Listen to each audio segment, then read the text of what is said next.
Welcome to the They to We Leadership Podcast, where we unpack the hard truths about management. Many professionals excel at the work itself, but when they step into management, everything changes.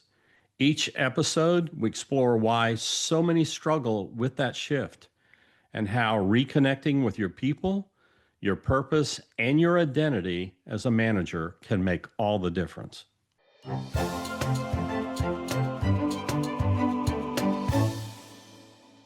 Let's discuss how we can use what other people are seeing about an individual as really a good evaluation of who is a leader, who will do well if they're promoted.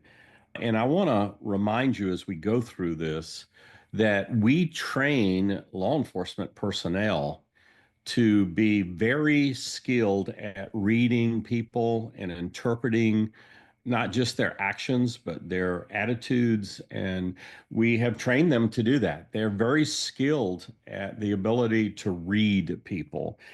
And we need to use that to our advantage when we're looking at evaluating leadership. And I want to mention two examples of this that I thought were pretty innovative. One of them is there was an agency outside of Atlanta that the chief there decided that a way to pick the best new sergeant was to have each person eligible for promotion to be assigned for 30 days as an acting sergeant. That basically they were going to be given the responsibilities of sergeant, even though they hadn't been promoted yet. But what was interesting is how he did it. He basically rotated these candidates through the various units. So a lot of people got to see an individual and evaluate them on how they were handling this authority, so to speak, as a sergeant. And after they went through this rotation for 30 days, then he asked every person that had worked under this person during that 30 days to fill out, listen to the title of the form, potential for promotion. That it basically asks the rank and file to say, based on what you saw, how do you rate this person? And he said that he put a lot of weight on what they said because, again, they saw what this person was actually doing, not talking about. And I thought that was a great example. And you're also obviously including the people that are going to be affected by this person. And one of the complaints I've heard about this, well, then it becomes a popularity contest. I disagree with that. I think if you ask people to evaluate people specifically, even if this is your best friend, but he's a jerk, you're going to not say, oh, he's awesome. You're going to call this person out on their weaknesses. And you think about how this is going to help everybody that goes through this process, not just those that end up getting promoted, on how they're really doing versus how we think we're doing.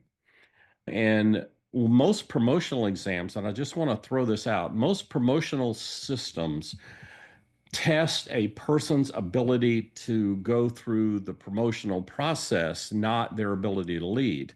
For instance, if it's a written test, you're testing them on their ability to take a test, memorize material, short term wise that they can regurgitate with multiple choice true false questions or oral interviews. There's many ineffective people who can pull off a good oral interview.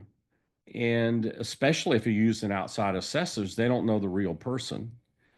So I thought this was an effective way of doing it. Another one, which I thought was in some ways humorous, there was a chief who had an agency of a little over 100 people.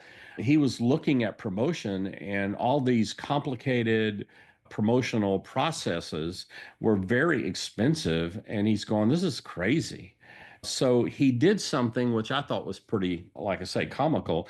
He asked the secretary, said, how many people we got going up for sergeant that are eligible to go to up to for sergeant? And I think she said three. And he said, I want you to type up a list of the people that are eligible. And when she did, he said, now above it, these are the instructions. Circle three. So, say if there were 15 people eligible, they were supposed to, the rank and file were supposed to circle the ones they perceived that would actually be an effective sergeant. And then after they created this form, he made a copy for everybody in the agency. And that day, they went to roll call, they went to the various units, and they handed them to people and say, fill them out and give them back to me. It wasn't like, here, you have a week to do this. No, they wanted it to be spontaneous.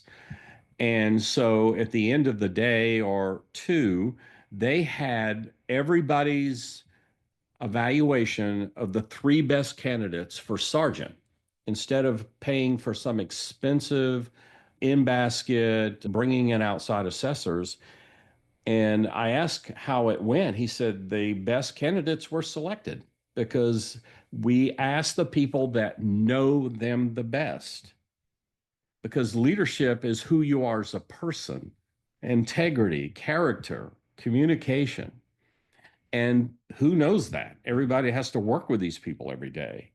And I thought that was an awesome example of using employees, not professional assessors, to pick the best person. And again, I think we need to dismiss a lot of concerns. This is going to be a popularity contest when we know that this person is going to be promoted and we're going to have to deal with this person. We tend to be honest. And I thought it was a great idea of using the interpersonal skills and evaluation skills of our operational personnel and civilian personnel to say who's the best person?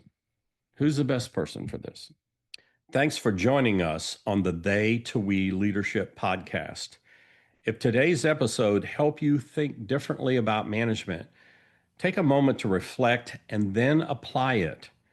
Because real leadership isn't what you say, it's what you do next. And the real enemy is our pride and blindness on how we are really doing. Only with the help of others can we truly make an impact on those around us.